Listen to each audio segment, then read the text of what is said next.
हरियाणा चुनाव के परिणाम आने के बाद से दो ही सवाल चर्चा में हैं। पहला कि सरकार कब बनेगी और दूसरा कि नई सरकार का स्ट्रक्चर क्या होगा। सरकार बनने को लेकर नायब सिंह सैनी ने कहा कि अभी तारीखों का ऐलान नहीं हुआ है, तारीख तय नहीं हुई है। कहा जा रहा है कि विजयदशमी के दिन नई सरकार का शपथ ग्रहण हो सकता है। सरकार के स्ट्रक्चर को लेकर भी चर्चा है। इसकी वजह वर्तमान सरकार के मंत्रियों के प्रति जनता की नाराजगी है। सरकार के 8 मंत्री चुनाव हार चुके हैं।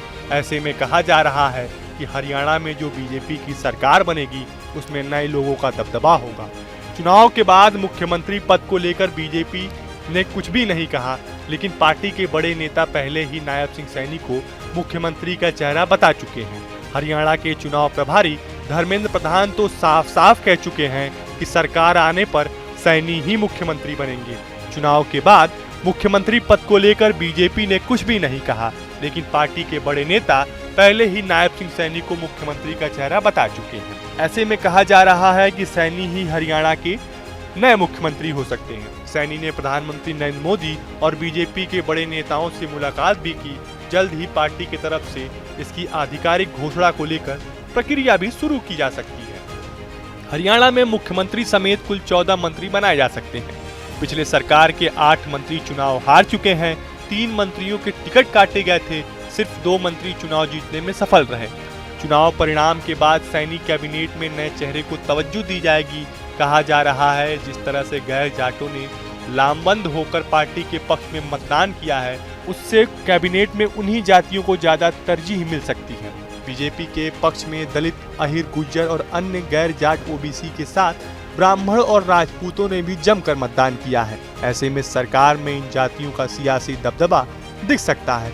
बीजेपी से करीब 9 दलित विधायक चुने गए हैं। कहा जा रहा है कि सरकार में दलितों की भागीदारी बढ़ सकती है।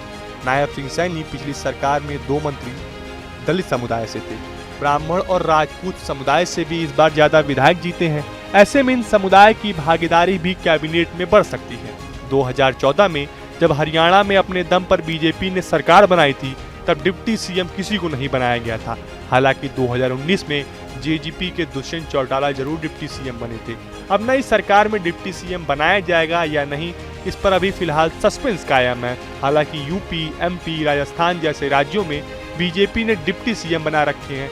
ऐसे में कहा जा रहा है कि कई सियासी समीकरण को साधने के लिए पार्टी हरियाणा में भी यह प्रयोग कर सकती है।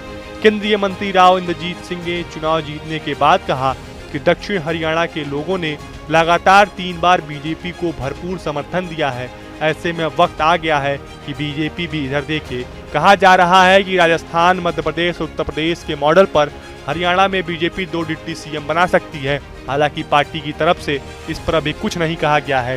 किरण चौधरी की बेटी श्रुति चौधरी, राव इंद्रजीत सिंह की बेटी आरती राव और सतपाल सांगवान के बेटे सोमवीर सांगवान चुनाव जीत गए हैं। तीनों ही नेता पार्टी के कद्दावर माने जाते हैं।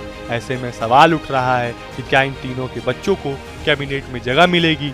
दिलचस्प बात तो ये है कि तीनों ही पहली बार चुनकर विधानसभा पहुंचे हैं। ऐसे में इन्हें मंत्री पद मिले, इसकी कम गुंजाइश बताई जा रही है। फिलहाल आपको हमारा वीडियो कैसा लगा हमें कमेंट बॉक्स में जरूर बताएं। देश और दुनिया की तमाम यूपी उत्तराखंड की हर छोटी बड़ी खबर के लिए न्यूज स्टेट चैनल को सब्सक्राइब करना ना भूलें। न्यूज नेशन अब व्हाट्सएप पर खबरों के ताजा अपडेट के लिए न्यूज नेशन के इस QR कोड को स्कैन करें।